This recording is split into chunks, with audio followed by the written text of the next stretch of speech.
E entre as diversas leis que podem ser aplicadas à construção civil estão aquelas que tratam do direito autoral. Embora o assunto seja lembrado normalmente apenas quando se fala em obras literárias, o direito do autor é aplicado também na construção civil para proteger a criação de projetos arquitetônicos. Veja.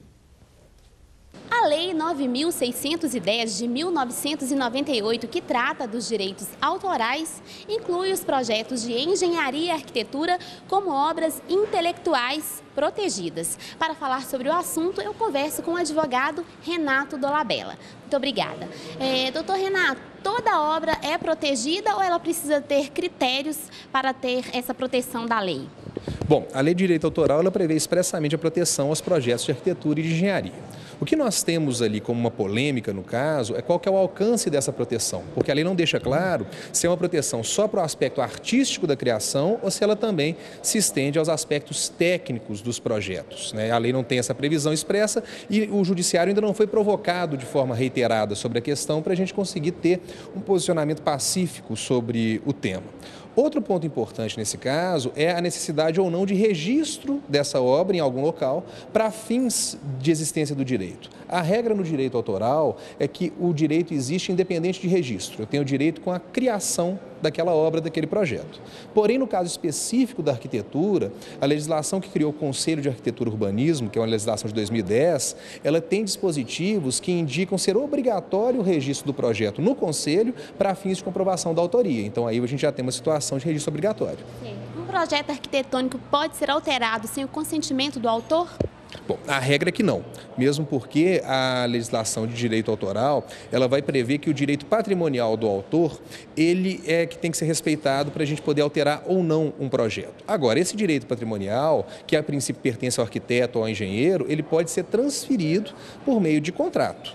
Agora, uma alteração feita sem autorização do seu criador, nesse caso específico de obra arquitetônica, de engenharia, pode inclusive gerar um direito ao profissional de refutar a paternidade, de falar isso aqui não é uma obra da minha criação, já que ela foi alterada. E a pessoa que fizer a alteração e continuar dando a autoria, nesse caso agora indevida, ela fica sujeita a ser condenada por indenização em prol do autor.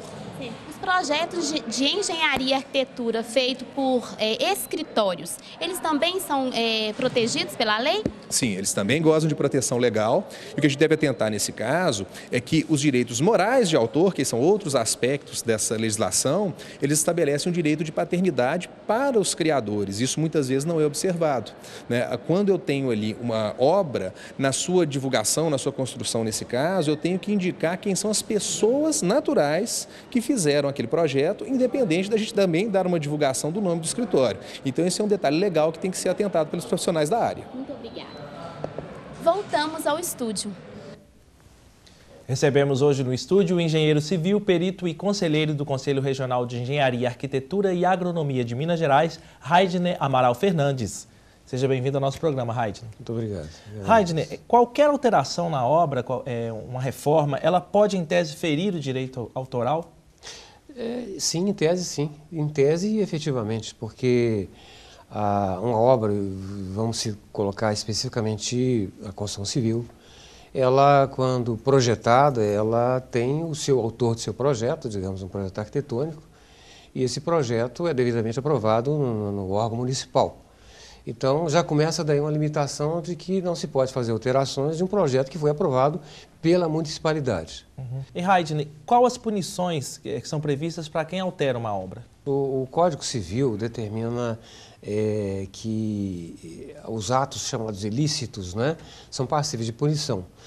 Presume-se que o engenheiro civil, falando especificamente do meu modal, ele tem a chamada responsabilidade objetiva. Então, pressupõe-se que, em conhecendo da área como ciência exata, ele tem uma responsabilidade objetiva por tudo o que acontece.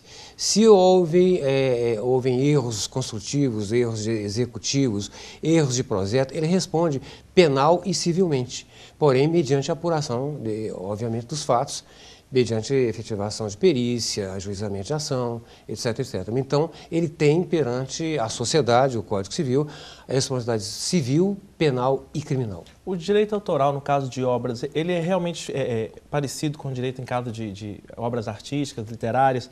Por exemplo, esse direito pode ser passado para os herdeiros? desse autor?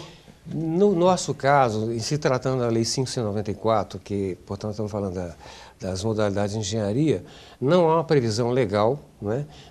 A Lei 9.650 de Direitos Autorais, ela veio a ampliar esse contexto, dando um foco mais amplo. Mas na nossa lei específica não existe nenhum artigo que contemple o pressuposto da passagem de direitos autorais para herdeiros e descendentes. Ok.